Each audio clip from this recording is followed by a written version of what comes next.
Friendzone sebenarnya adalah sebuah istilah yang sudah lumrah digunakan ketika membahas tentang hubungan antara pria dan wanita, tapi kami tidak ingin buru-buru berasumsi bahwa Anda sudah mengetahui definisi friendzone ini karena kami akan banyak menyebutkan friendzone pada bab-bab berikutnya. Pengertian Anda terhadap apa yang akan kami bahas selanjutnya juga sangat bergantung pada pengertian Anda terhadap friendzone ini, jadi pada subbab ini, kami bermaksud menyamakan definisi. Friendzone dengan Anda terlebih dahulu, berbicara masalah friendzone sangat erat hubungannya dengan penolakan cinta jika dikaitkan dengan pendekatan terhadap wanita. Kenapa begitu? Alasan paling umum yang digunakan wanita ketika menolak pria adalah, saya pikir lebih baik kita berteman aja, atau bagaimanapun bentuk kalimat lain dengan maksud yang sama.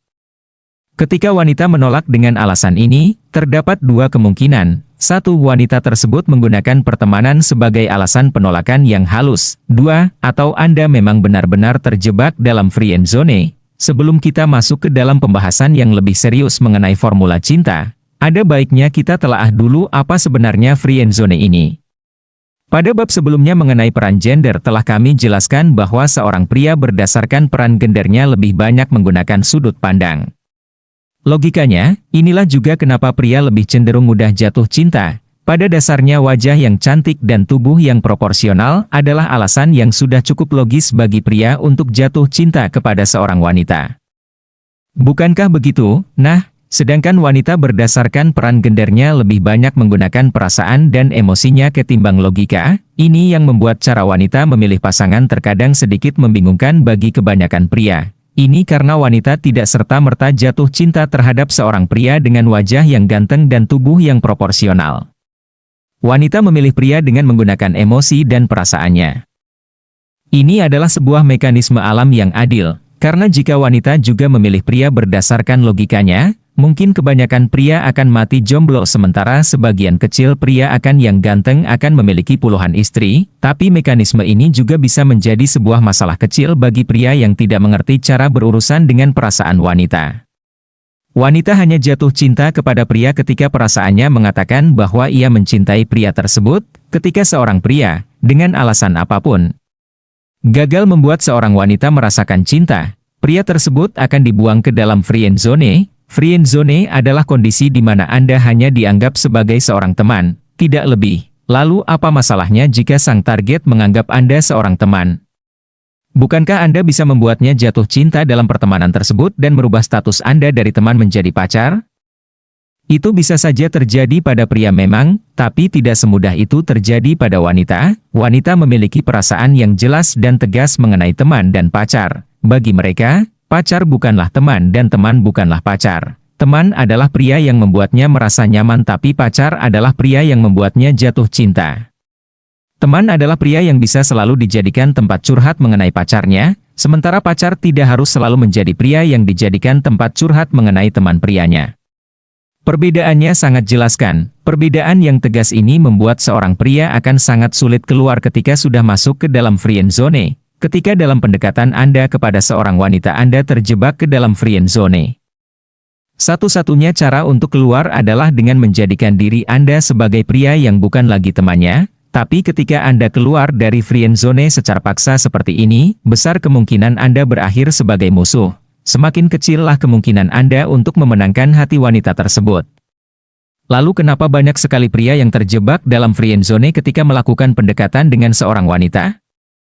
Biar lebih mudah dimengerti, akan kami berikan sebuah contoh skenario yang pada umumnya terjadi. Anda berkenalan dengan seorang wanita yang Anda anggap menarik. Setelah perkenalan dan penjajakan, ia kemudian membalas semua SMS Anda, menerima ajakan Anda untuk jalan dan menerima telepon Anda layaknya seorang gebetan pada umumnya. Signal positif demi signal positif telah ia berikan yang mengindikasikan bahwa ia tertarik kepada Anda. Pada tahap ini bisa saja Anda sudah sangat yakin akan keberhasilan Anda saat menembak wanita tersebut nantinya, tapi ketika harinya datang, ia malah lebih memilih untuk menjadi teman ketimbang pacar. Kenapa ini bisa terjadi? Ini karena friendzone pun bisa saja diawali oleh ketertarikan.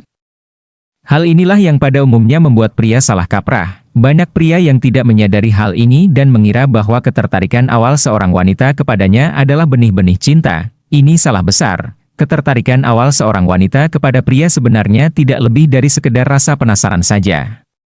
Ketertarikan awal seorang wanita kepada pria masih sangat jauh dari jatuh cinta. Ketika Anda terjebak masuk ke dalam friend zone, ini berarti Anda berhasil membuat sang target tertarik tapi Anda gagal membuatnya jatuh cinta. Ini bagaikan ikut perlombaan lari maraton, tapi Anda lari ke arah yang salah. Friend zone adalah kegagalan besar dalam sebuah proses pendekatan. Lalu bagaimana Anda bisa gagal dan masuk ke dalam friend zone ini tanpa Anda sadari? Pada umumnya ini terjadi memang karena kesalahan pria sendiri dalam melakukan pendekatannya terhadap sang target. Selama pendekatan berlangsung, wanita memiliki mekanisme alam bawah sadar yang menyaring pria-pria yang mendekatinya untuk dikategorikan sebagai teman atau dikategorikan sebagai pacar. Sebuah proses pendekatan memiliki tahap-tahap dan di setiap tahap tersebut, penyaringan ini terjadi. Pria yang terjebak ke dalam friend zone adalah mereka yang tidak mengetahui secara pasti tahap-tahap yang ada di dalam sebuah pendekatan dan apa yang harus dilakukan di setiap tahap tersebut untuk lolos dari penyaringan-penyaringan ini. Nah, salah satu tujuan utama formula cinta yang kami buat adalah untuk memberikan Anda navigasi yang jelas dalam setiap tahap pendekatan, apa yang harus Anda lakukan dan apa yang harus Anda hindari, agar terhindar dari friend zone ini, dalam pembahasan mengenai formula cinta nanti kami akan memaparkan tahap-tahap dan fase-fase yang terjadi dalam sebuah proses pendekatan Anda kepada sang target. Kami akan paparkan segala kemungkinan yang terjadi di dalamnya dan bagaimana Anda harus bersikap dalam setiap kemungkinan tersebut. Dengan pengetahuan tersebut, Anda akan mengerti pada tahap dan fase mana seorang pria bisa terjebak secara tidak sadar ke dalam friend zone dan apa alasannya. Formula cinta yang akan kami berikan akan membuat Anda memegang kendali penuh terhadap proses pendekatan yang Anda lakukan. Dengan menguasai formula cinta, tidak akan ada lagi hal-hal yang terjadi di luar kesadaran dan keinginan Anda dalam sebuah pendekatan, dan yang paling penting, Anda dapat memastikan tidak ada lagi kata-kata, "Saya pikir sebaiknya berteman aja," keluar dari mulut wanita manapun yang Anda dekati, tanpa basa-basi yang lebih panjang. Pada bab berikutnya akan kami bawa Anda langsung ke dalam pembahasan formula cinta.